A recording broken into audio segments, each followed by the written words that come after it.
Olá! Hoje vamos mergulhar num universo que parece coisa de ficção científica, mas que já está mais do que presente no nosso dia a dia. O dos influenciadores virtuais. Sabe, aquelas personalidades super famosas, com milhões de seguidores, que fecham contratos com marcas gigantes, só que elas simplesmente não existem no mundo real. Pois é, a realidade às vezes é mais maluca que a ficção. 6,5 milhões. Esse é o número de seguidores que a Lu do Magalu tem no Instagram. É um número, assim, de dar inveja em muita celebridade de carne e osso. Só que tem um detalhe: a Lu não é real. Exato. Ela é a influenciadora virtual mais seguida do mundo. Isso já dá uma boa ideia do tamanho desse fenômeno. Tá, mas afinal, o que é um influenciador virtual? Bom, para a gente entender direitinho, é um personagem criado em computador, totalmente fictício, que vira embaixador de uma marca nas redes sociais. A ideia é simular traços e uma personalidade humana para criar aquela conexão com o público. Para a gente desvendar esse mundo, o nosso papo de hoje vai seguir 5 pontos principais.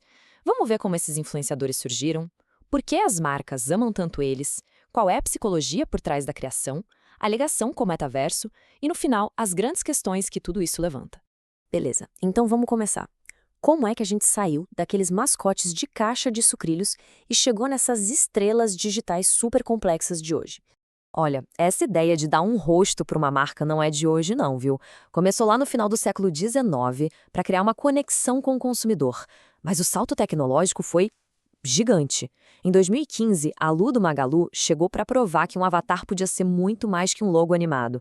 Um ano depois, em 2016, a Lil Miquela simplesmente explodiu no mundo da moda, mostrando o potencial global disso.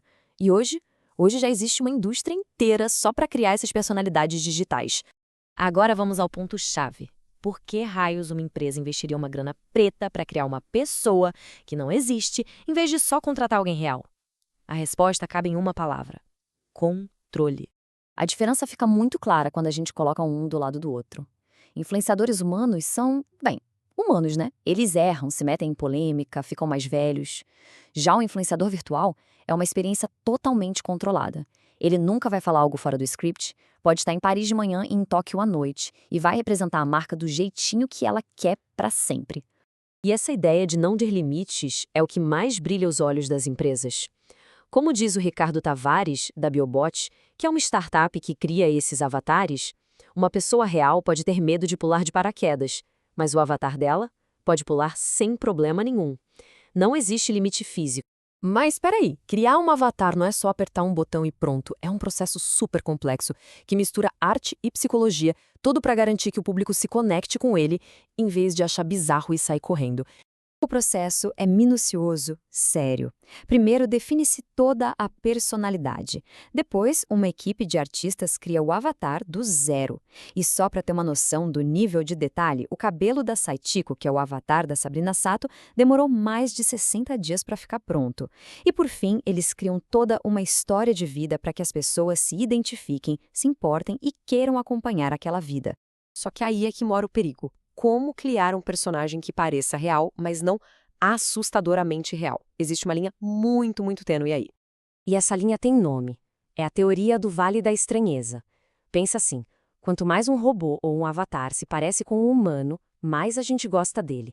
Só que chega um ponto em que ele é quase perfeito, mas tem alguma coisinha estranha, que não encaixa. E aí a nossa simpatia despenca. Dá uma sensação esquisita, até meio sinistra. Cair nesse vale é um desastre para uma marca, porque o público rejeita o avatar na hora.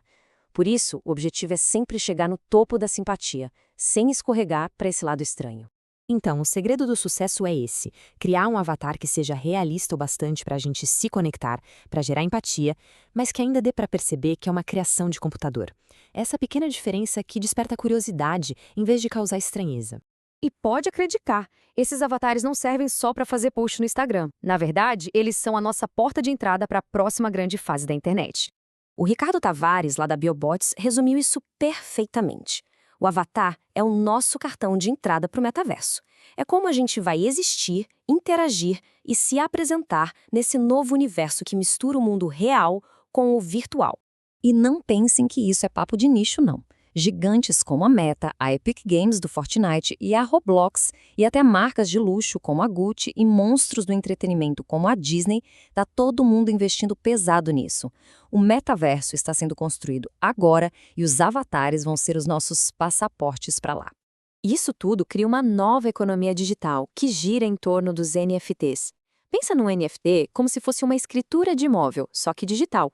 É um certificado único que prova que aquele avatar específico é seu e de mais ninguém. Com essa garantia, dá para colecionar e negociar avatares. E as marcas, claro, já estão vendendo itens virtuais, como roupas e acessórios para eles. É um mercado totalmente novo surgindo. Para fechar, a gente precisa dar um passo para trás e olhar o quadro completo.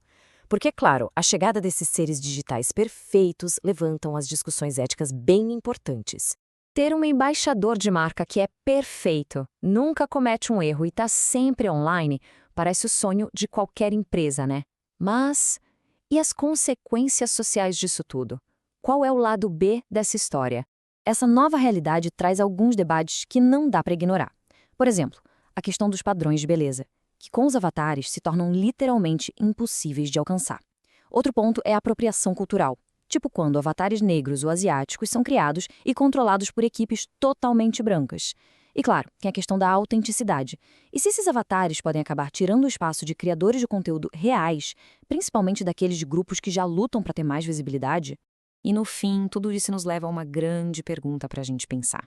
Conforme a nossa vida fica cada vez mais digital e a gente interage mais e mais com essas personalidades criadas em computador, a linha entre o que é real e o que é artificial vai ficando toda borrada. E a questão que fica no ar é, nessa nova realidade que está sendo construída, quem é que vai definir as regras do jogo?